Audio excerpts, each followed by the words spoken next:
Thank you for coming out to this very special panel discussion at the Left Forum 2018.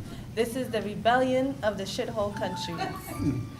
And by rebellion, we really mean it. We have some great panelists here who will share with you their thoughts, their tactics, and their strategies to rebel against this principle and kind of thinking in mainstream media that certain countries are labeled as certain things and other countries get labeled differently. So without further ado,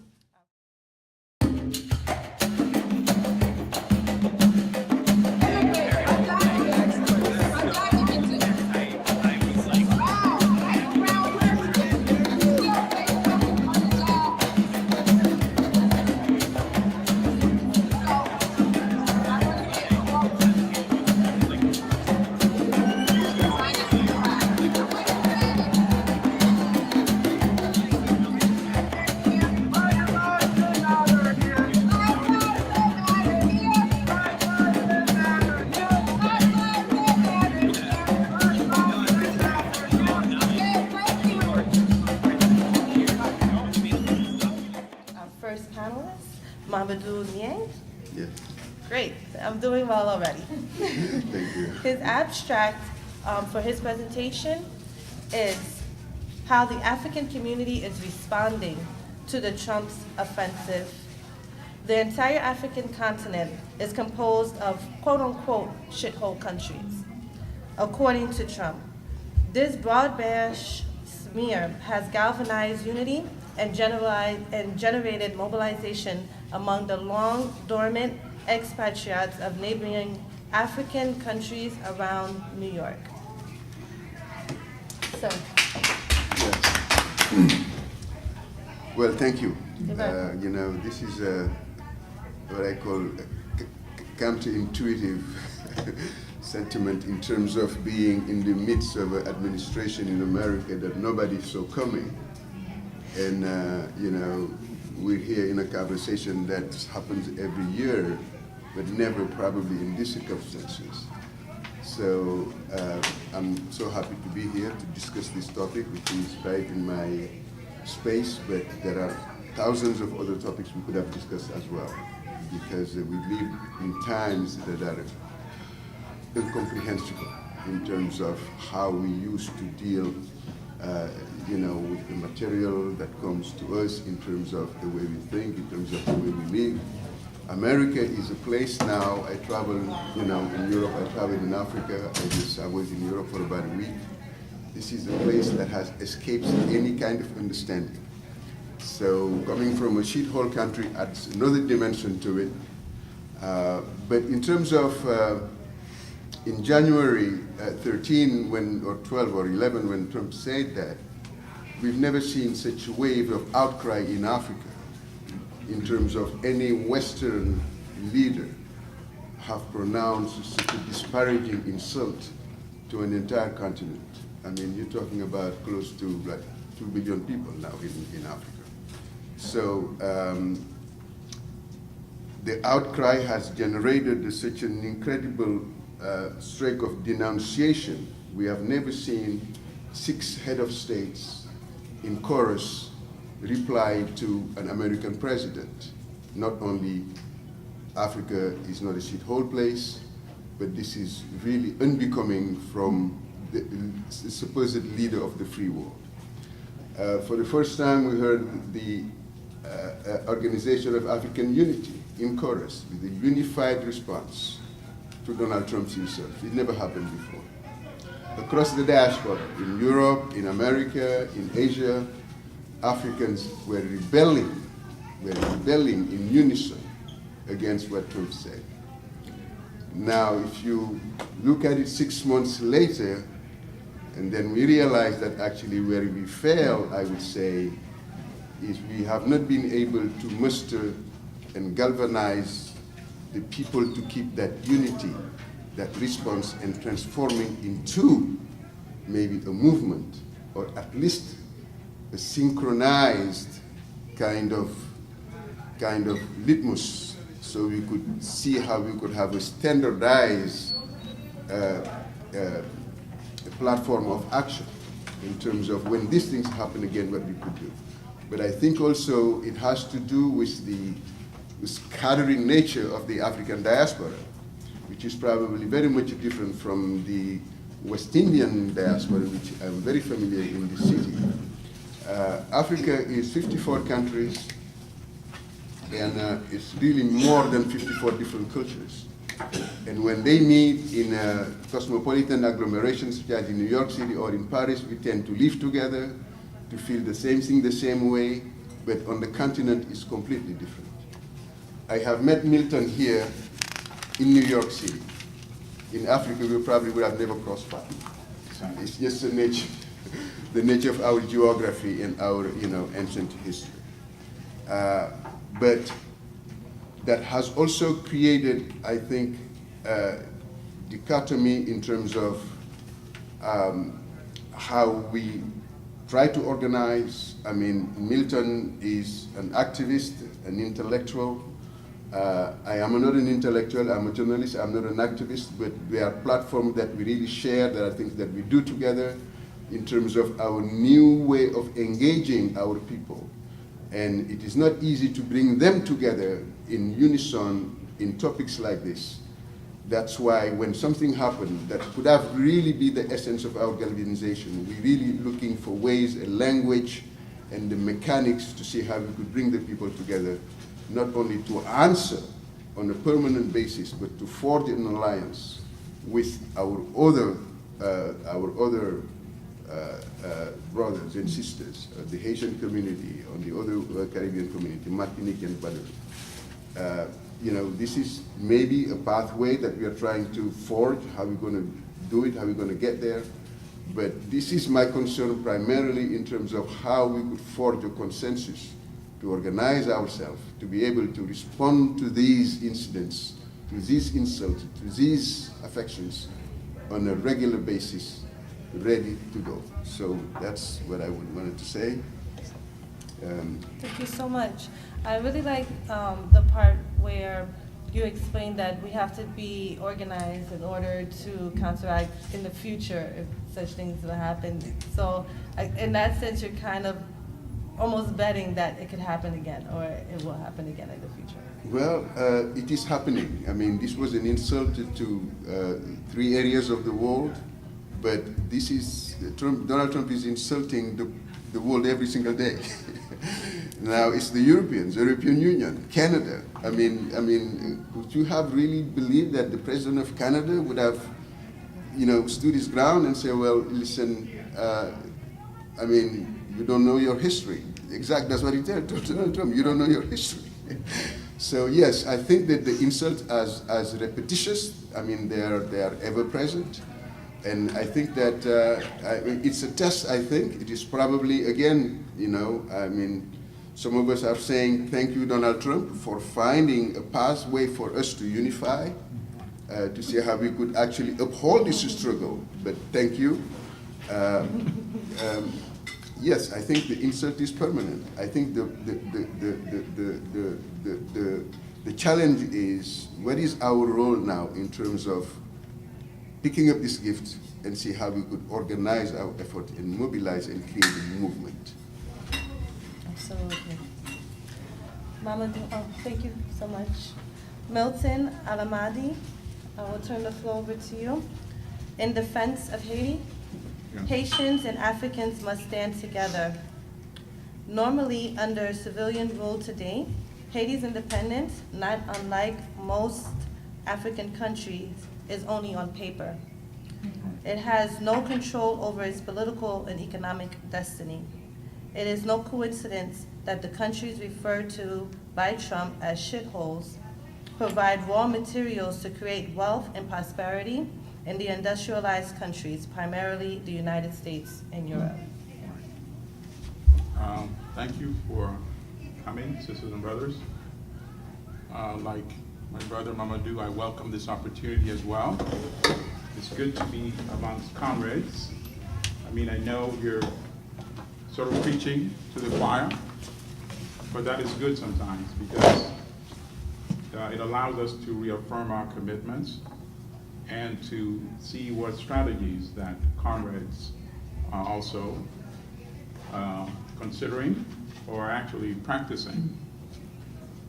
I have to go with what Walter Rodney actually said, which is that racism, which is of course a form of demonization, became a part of the production relationship in the 17th and 18th century, when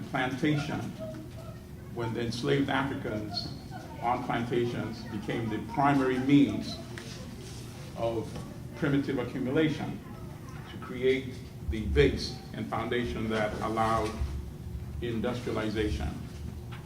So racism, as Rodney said, may have been manifest in earlier periods in terms of individual attitudes towards non-Europeans, but it was only in the 17th and 18th century that it took that peculiar form of being an integral part of the production relationship. And why was that? Because obviously it was important to rationalize why people who appeared to be fellow human beings had to be subjugated, right?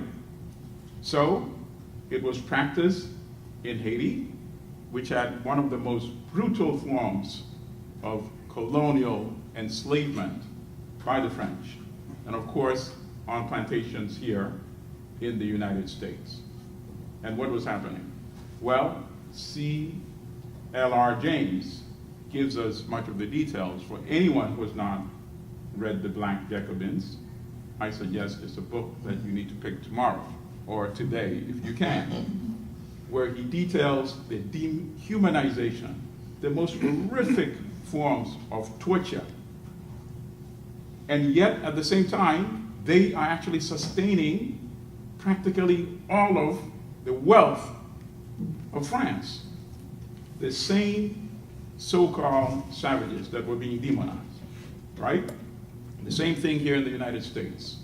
Without the wealth created in the southern plantation, the US never would have been an industrial power.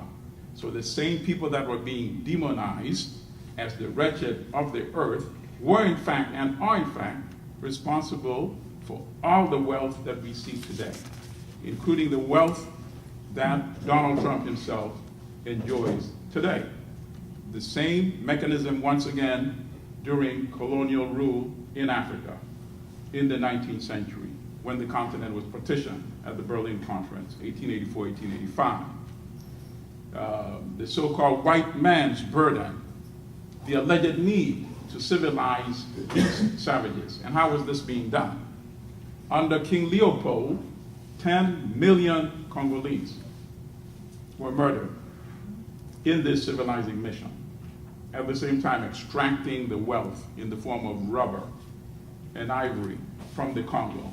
The genocide of the Herero by the Germans in Namibia while extracting wealth. This was the precursor, of course, of what we later saw, in Nazi Germany during the extermination of the Jews under Hitler's regime. In apartheid South Africa, the same sort of demonization of the African population that actually created all the wealth that we see South Africa enjoying today. So demonization has always been part and parcel of the production relation. What Donald Trump is saying publicly is what they say privately all the time. There's nothing unusual in what he said. He just said it publicly. It's unusual because it's rare that a United States president says it publicly, but he was willing to say it because he knows they say it frequently, all the time. And why should it be surprising? If it is indeed part of the production relation under the capitalist system that we see today. So for example, when the New York Times characterizes the atrocities in Eastern Congo as tribal war, what does that really mean? What is a tribal war? I've asked them this many times. In fact, this is where sometimes you actually have to go into activism. You know, I would write personally to editors there, to the reporters, to the publisher, and they could not defend it.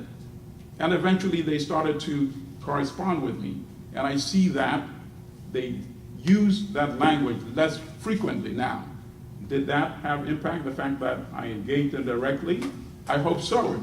But I say that to encourage other sisters and brothers that sometimes we have to go beyond and actually participate, and that we can individually and collectively make impact and change. Because under this so-called tribal war situation in Eastern Congo, guess what? Western countries were actually extracting resources illegally. So these were wars of convenience. And in this specific case, you had Western countries supporting insurgents coming in from Uganda and from Rwanda and using that as a cover to plunder from the Congo, just like King Leopold used to do in the 19th century. So yes, I thank Donald Trump for giving us this opportunity to come together, to strategize. As my brother Mamadou said, we gathered in the United Nations to protest with our sisters and brothers from Haiti as well, and from other African countries. And we said, Donald Trump knows what he's saying is not true. Why? Because last year in September, he said publicly, and anybody can look this up, when he met African presidents at the United Nations General Assembly, he told them, he said, my friends are making a lot of money in Africa. So he knows what he's talking about. Demonization is always used to cover, plunder, exploitation, massacres, and as we've seen historically, genocide as well. So that's my observation. Thank you, sisters and brothers. Wonderful presentation. Thank you so much. I want to ask you a question about the demonization and what could be done on a consistent basis to kind of change that view, that world view, because they have done so much to put that label and to put that Yes. vision. Yeah, When people think, and if they were to close their eyes and envision, Right. this is what will come to their mind because of all the programming that has been done. I'm glad you actually posed the question that way. I teach an introduction to contemporary African history class here at John Jay. So in the beginning of the semester, I have each of my students write down, when you hear Africa, what comes to your mind? And they write it down, and it's, you know, the wild animals, drums, African music, safari. By the end of the semester, they don't believe that they actually wrote down that statement, because we teach them. The reason why Africa was colonized in the first place, for raw resources after the Industrial Revolution and the plantation regime they set up, as Walter Rodney said, all roads lead to the sea in order to extract resources, not to build the infrastructure in Africa. So they learned so much that I almost feel like it's a class that should be taught to every freshman student in this country. But absent that, I think we can make impact. For example, if we come out of here, if we create a listserv or even a very simple website where we individually critique articles that we see that still try to use that so-called tribal narrative whenever it appears in any of the major corporate media. And it will catch their attention. Because if you nowadays, and thank God for the social media platform, somebody likes the article and starts tweeting it around, it starts going viral, obviously the media entities involved will also become aware of that. So in as much as possible, any opportunity we have to push back, to expose them, I think it does have impact. So that would be my suggestion. Wonderful. I don't know the brother on the end.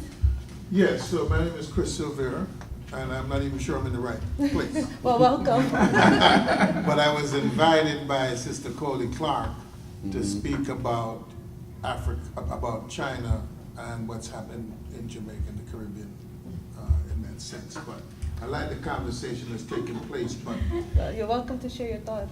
so at the end of the day, it's about one's ability to defend oneself and one's ability to participate in the dynamics of having wealth, right, of having resources.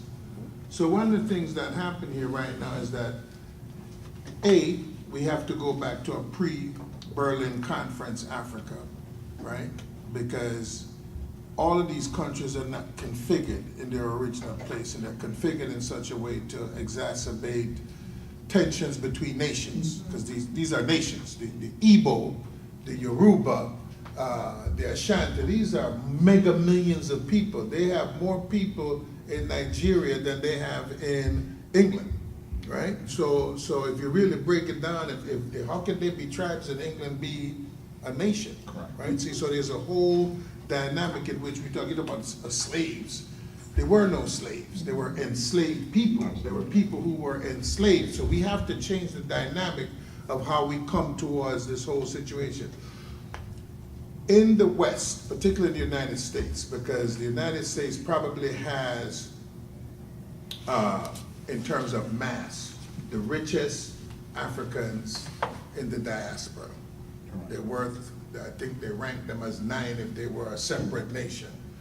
So what can happen if those Africans created a sovereign fund that would allow them to participate in utilizing some of the resources that exist in Haiti? We have nothing. I went to a conference some years ago when they were, this woman, Jendai Frazier, was being made ambassador to South Africa. And Jendai Frazier was an expert in African military affairs. I had no clue that Africa had any military affairs that anyone had to be an expert on. So it tells me that someone from some long time ago knew that there was going to be an AFRICOM, right? So there's a global struggle now between China as the ascending power in the world, let me not say ascending, as the ascended power in the world, with America on the descending side of that hill, with Russia still trying to figure out what side of the hill they're on, with Western Europe in essentially confusion, right? Because they're on the hill, but not sure if they want to try to go up the hill, hold on to where I am on the hill, or what. But Africans in the West have no input. When I went to this conference, Jendai Frazier was black. I was black. I'm a trade unionist. The only other blacks in the room were from the government. Every other private entity in that room was white. And I was amazed personally at the amount of information that they had on what was happening in Africa, right? So when you look at that and then you look at what's happening to the people here, we have no methodology. We don't have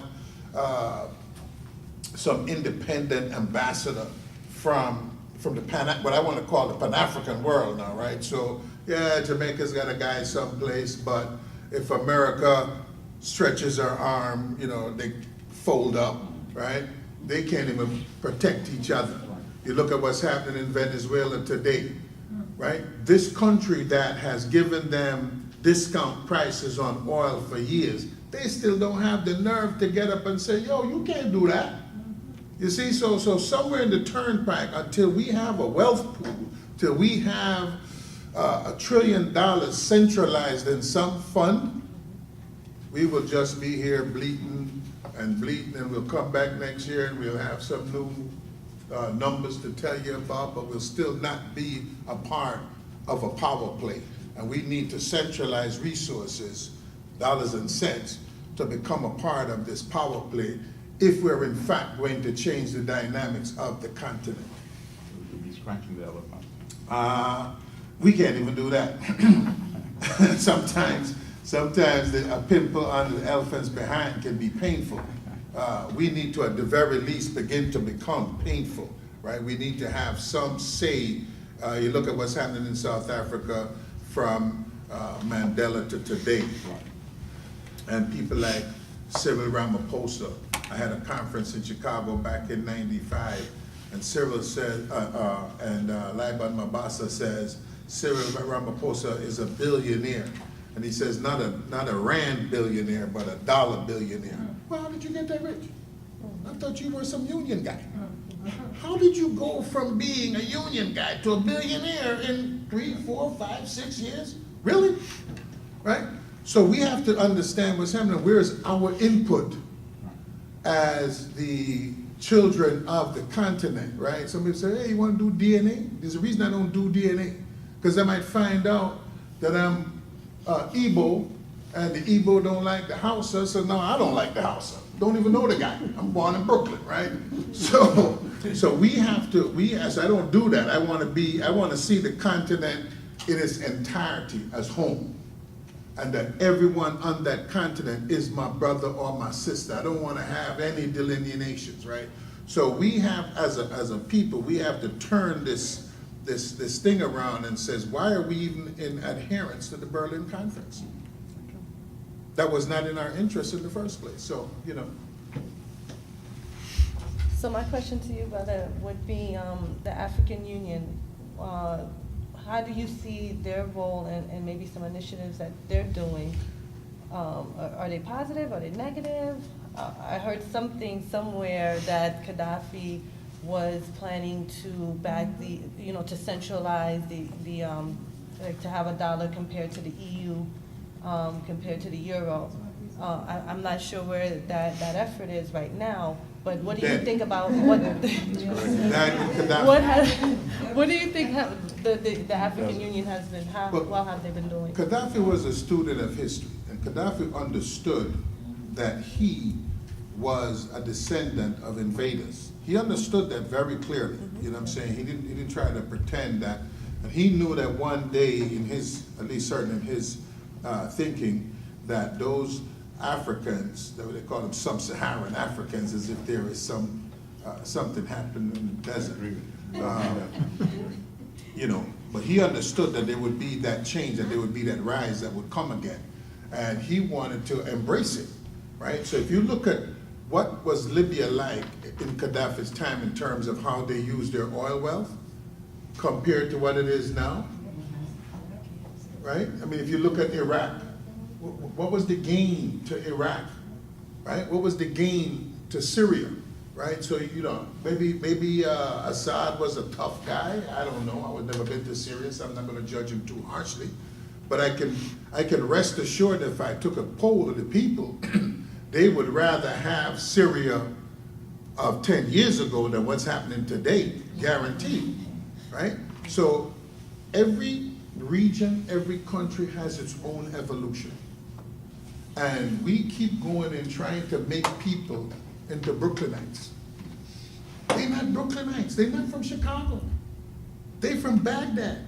You know, they're from Damascus. We have to start to respect. And when I say by we as citizens have to say to our government, did you see this last military budget?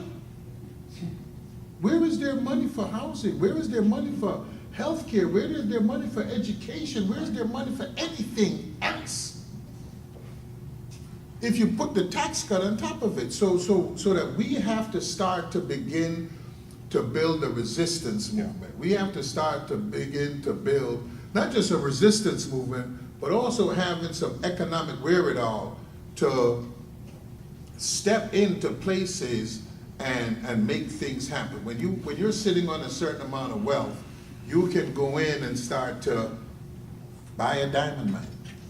Okay. You know, just you know, because when the ANC, when the descendants of the ANC can see their face clear to go and kill miners, their power base, Something is upside down. something is upside down. Right? So we have to start to begin to have some thrust bigger than the State Department or equal to the State Department. We need to have some thrust that they can count on, that they can depend on. You know, that we got to go to the World Bank. World Bank is not in the interest of the so-called third world. I'm not sure how we became thirds, because we're the fastest guys in the Olympics, but you know, but somehow we here in the West cannot just march and hold up signs. We have to start to create some economic dynamic that makes those countries have to think about how they behave. And until we start to do that, we will just be having these conferences because, you know, you can't put any money in the Swiss bank. Donald Trump can, Barack Obama can, George Bush can, Hillary Clinton could, you know. And those people, you know, there's a saying about what money does, money talk and everything else walks, right? So we have to have the wherewithal to talk, and to talk with a level of power and impact, absolutely. Absolutely, brother. Kim Ives is a journalist with Haïti Liberté for his presentation from the 1980s, to the 2000s. It's a very long time. How the Haitian community has risen up against racism in recent decades. In 1990, tens of thousands of Haitians crossed the Brooklyn Bridge and shut down Lower Manhattan. In 2018, 1,000 Haitians and their supporters again poured across the bridge to denounce Trump's racism. Their struggle, both in the US and in Haiti, is an example for people worldwide. Thank you, PJ. I'm going to maybe diverge slightly from the script on the basis of what Mamadou, Milton, and Chris have all said. I think we're moving into areas which are very fertile for the choir assembled here. I should just give a quick thumbnail sketch of what happened after Donald Trump on January 11th called Haiti a shithole country, and the African countries shithole countries, and El Salvador, and goodness knows he might have kept going. At Haiti Liberté, which is a weekly, Haiti's largest weekly, it's also a sort of community center in Brooklyn. And we had a full house on January 13th when we called. People were really outraged and angered. The result was a march 6 days later across the Brooklyn Bridge. It was 20-degree weather, and yet a huge multinational contingent of North American parties, there were Guineas, Trinidadians, Jamaicans, there were a lot of Haitians, there were all nationalities came out and marched from Grand Army Plaza all the way to the Trump building at 40 Wall Street with the big gold letters, the whole 9 yards. The rally was a success in the eyes of those who participated. Everybody was very happy about it. But as Milton was saying, the energy ebbed, the emotions passed, and it became harder to sort of turn people out. And in the following months, we saw the meetings dwindle. We connected with the African groups, which are united in the United African Congress, where I met Mamadou and re-met Milton after many years. I think the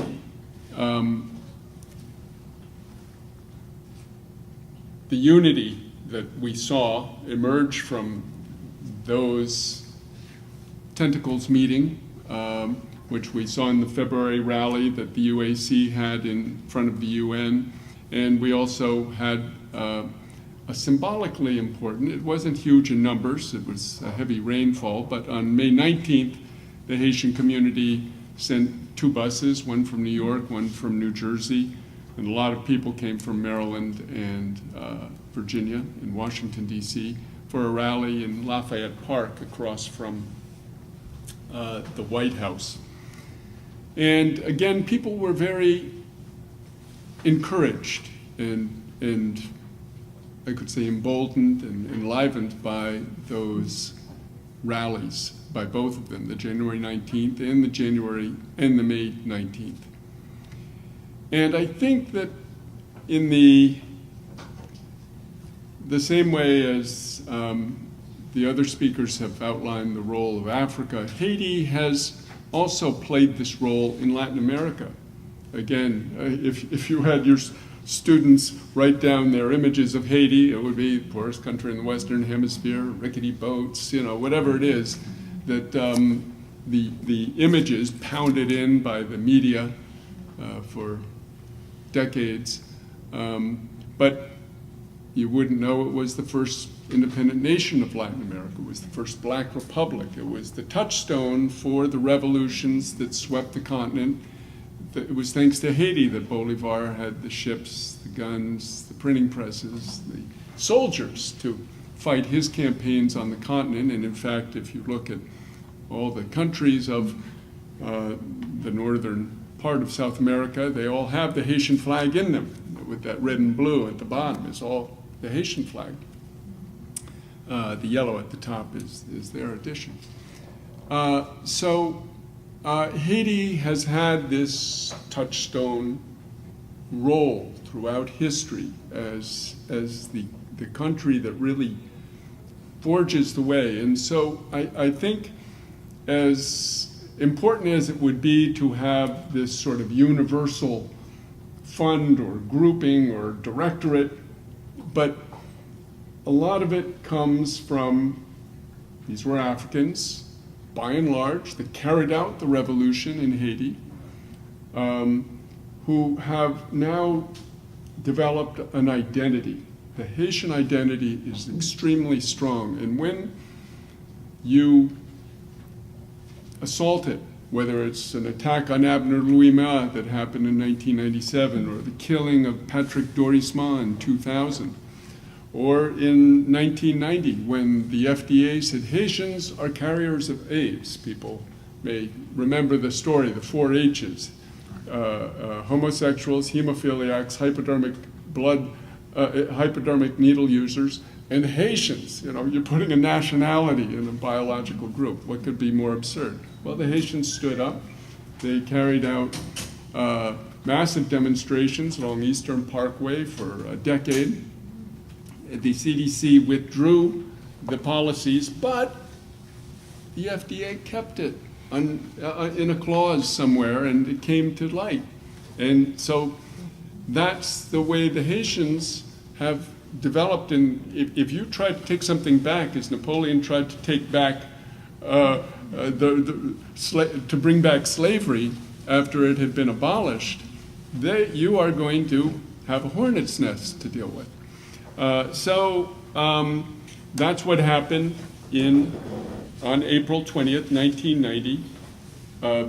Tens of thousands, I don't know that there was ever a actual number, but maybe up to 100,000 Haitians flooded downtown Manhattan, the seat of power of, we could say, the capitalist world. Wall Street was shut down.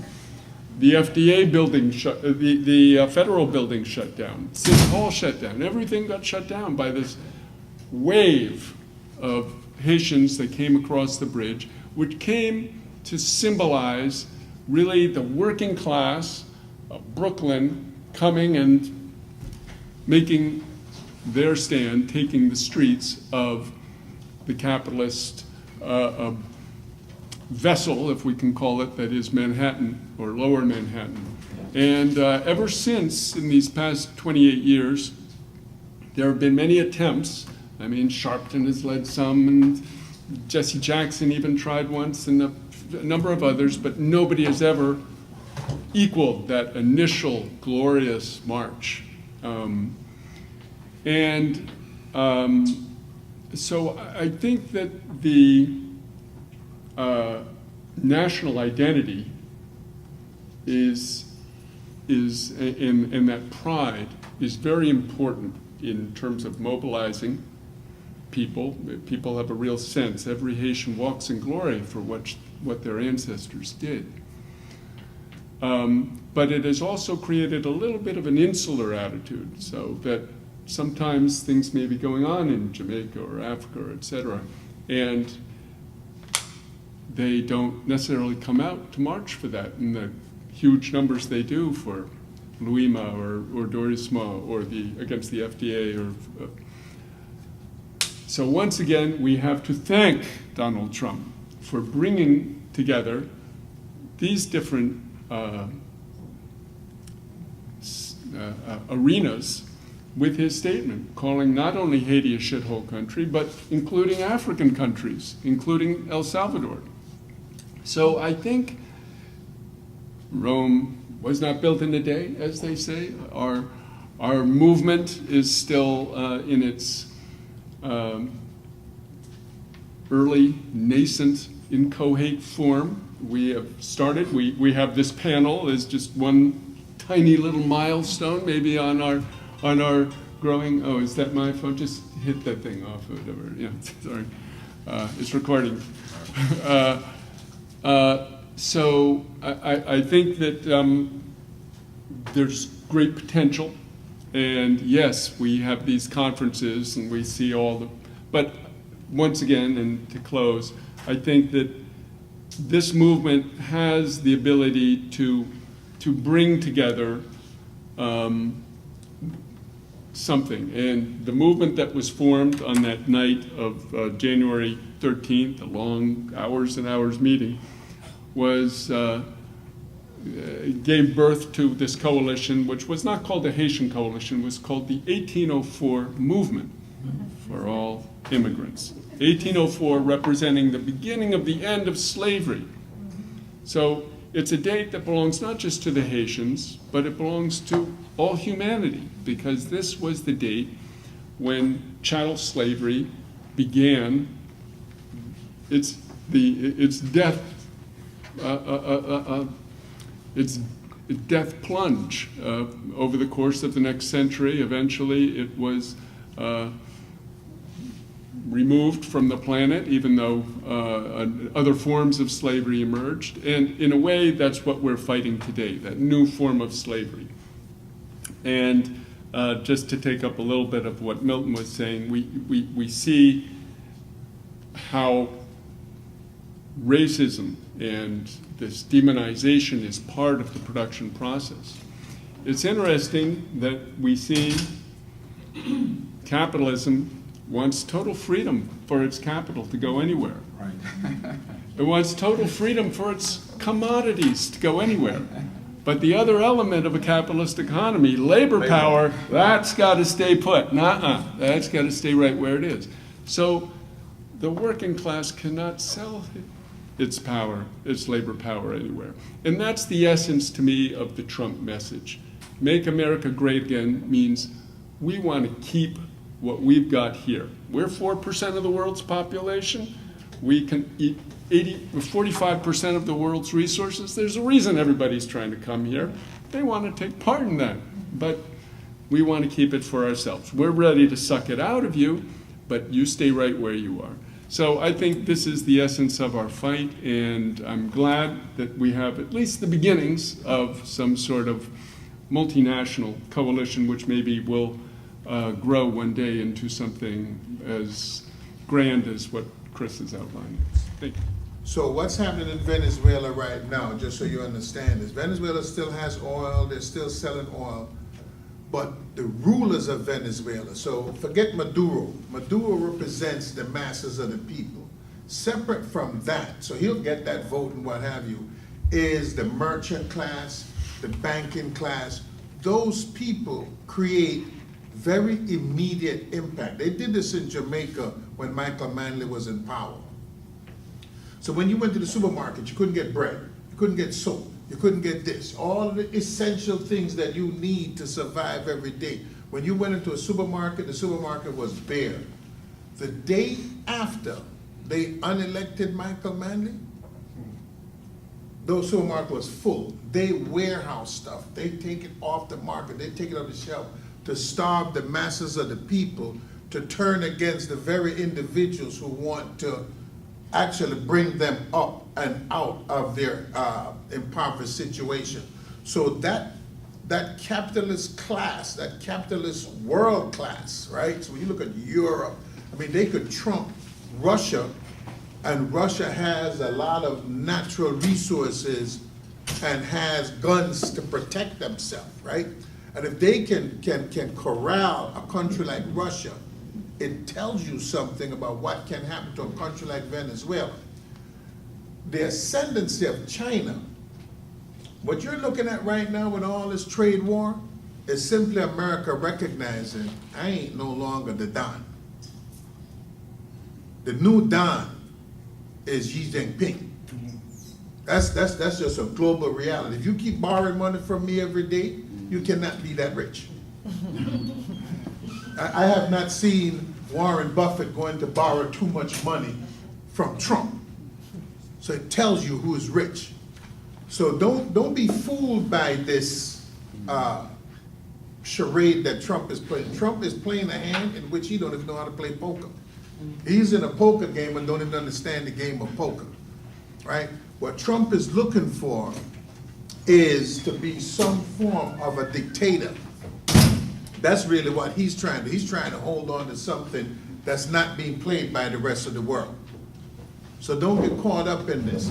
But we as a people, and I'm going to say this again, if you don't have two things in this world right now, because the world is moving faster than ever, right, with technology, with computers. I mean, this phone right here, right now, this guy can send a video across the world in seconds. So the world is different. So if you don't have the ability, and because you hit on a serious point when you talked about capital having that freedom to move goods and services, but to corral labor. The unions don't understand that, right? So we call for, within these global contexts of trade agreements, that labor have the same rights. So if I'm an iron worker and work is drying up in New York, I can take my skills to Mexico. I can take my skills to Germany. I can take my skills to anywhere where we have trade agreements, and that labor has to be freed up in that context, because when you take what you know in New York, and by that I mean how much you can earn, the value of your labor, and take it someplace else, right? Because you look at like the bauxite industry in Jamaica, Kaiser, Alcan, they paid U.S. wages in Jamaica because people understood the value of their skill sets, right? So that's what labor has to do, and it's not doing it, and it has no mechanism. And in the meantime, capital is trying to destroy any ability of labor to have money to fight back. And that's what this Janus thing is really all about, to economically weaken the labor movement. Absolutely. Well, thank you so much. I think that's about as much time as we have, unless someone has a next another comment. Can I just Sure. yes, to the African Union earlier question. Oh, okay. The AU, the African Union, is 55 years old, and the European Union is 61 years old. And look at the situation in which the European Union is. Organizations in such a magnanimous size are a process. And African Union certainly used to be OAU, the United African Union, under the aegis of Kwame Nkrumah, Julius Nyerere. You know, those momentous personalities in Africa no longer exist. We don't have a Jomo Kenyatta, we don't have a Mandela, we don't have a Cabral, we don't have those leaders that have spearheaded that movement. But it is a process. They just celebrated their 55th year, May 25th. It was born May 25th, 1963. And a lot have happened ever since. Now, I can tell you as a Senegalese, I have a West African passport that gets me to every West African country. So regionally, they're organizing together. They just in Arusha 1 month ago, set up a common market. So, I mean, I am advocating for the integration of Africa because that's the only salvation that brings us to the question that is being actually answered now, which means that the blockchains and the new technologies, the new paradigms since the early 90s, all of those are shiny objects that are distracting us for the main goal that we all share in terms of the African family. I find it in this country. I was at the opening of the lynching memorial in Montgomery, Alabama, and the Slavery Museum. I was startled by the idea that the visitors who were there do not even understand American history. I'm not even speaking about the white visitors, but the black visitors. The reason why slavery is not even taught in academia in this country is such an incredible lack of understanding of how actually black people around the world should learn to organize. I mean, you could see that in Africa when you talk about economics. You get a country like Senegal with 10 million people, and you get Gambia right next to it with 3 million people. How can they develop isolating from each other? It is impossible. So we have advocate for not only for the integration of the continent, but we also advocate for the integration of the larger African family, across the continents. It is flabbergasting if you see that lynching museum, we all must see it and understand why this country is never going to reckon with slavery. That is because it is not taught. It is not understood. We did not understand, I understood for the first time, that 4 million slaves were still being enslaved when the Civil War started. It's absolutely unfathomable. So there is so much work to do in terms of our organizational capacity before we get distracted with this economic thing. We missed in Africa the agrarian revolution. We missed the industrial revolution in London. We missed the technological revolution. We cannot be distracted by the blockchain revolution. We have an organizational revolution to do before we can think about those things. Can I have a minute? I recommend people that are not familiar with Samir Amin to watch him on YouTube. There's one interview which is very... Who is it? Samir Amin, S-A-M-I-R, and then Amin, M-A-M-I-N. There are many videos, but one in particular that I recommend, an interview with a Tanzanian reporter. It's only about 35 minutes long, but you will learn so much about the African condition. You will learn why it is that Ghana, which produces pretty much all the cocoa in the world, does not produce chocolate. That's right. And it's by design. Thank you. And you will learn why Germany can claim to be the largest exporter of tea in the world when Germany does not produce any tea. That's right. Mm-hmm. You will learn how the World Bank and the IMF prevent African countries from industrializing. And it's not surprising. Why would capitalists want to create other competitors around the world when they can barely handle China? So I strongly recommend that interview with Samir Amin. The African condition has always been, as who watched Lumumba, the film, by Raoul Peck? The Belgian departing general, when he's fired, before he's fired by Lumumba, says after independence equals before independence. The conditions in Africa are today the same as they were at the Berlin Conference. That's right.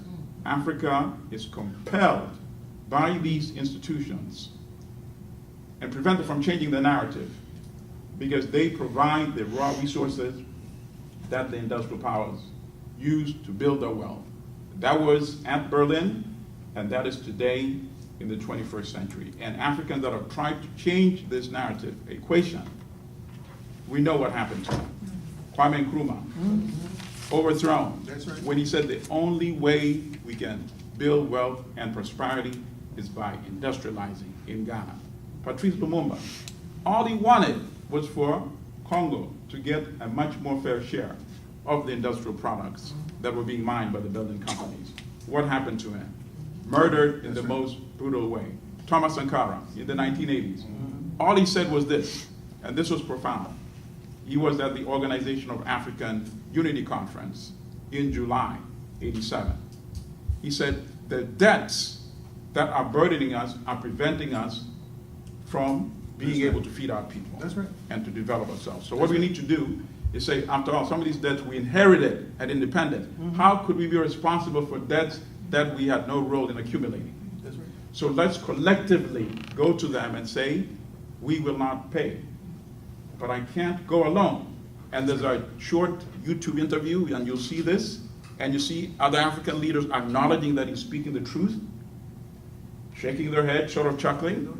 He said, but if I do it alone, I will not be attending next year's meeting because I'll be dead. That's right. In October, he was dead. That's right. So I strongly recommend, Samir Amin, I recommend watching this short interview with Sankara at the OAU conference. Thank you. Samir Amin was a Tunisian economist, Egyptian. Egyptian, I'm sorry, who lived in Senegal, actually, where I'm from. Yes. Yes. He was the dean of the economic department of the University of Dakar. I went 2 years in a row to his class.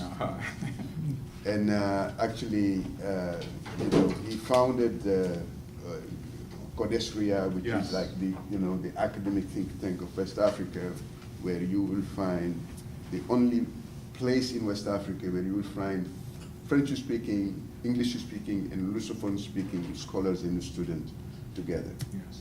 So thank you for He's a great man. I like it. Let me just say this, and China is practicing the same thing that Europe practiced. When you Yes. go to the Caribbean, they are bringing Chinese from China Yes. there to do the work. So that it's not like they're helping anybody. So don't think that China is doing anything different.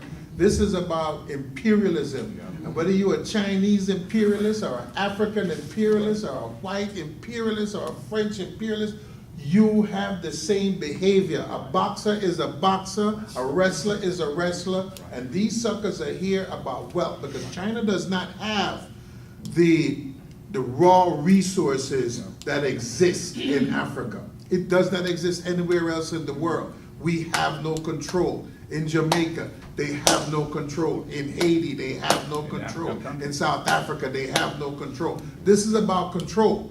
Two things get you control: money and a gun.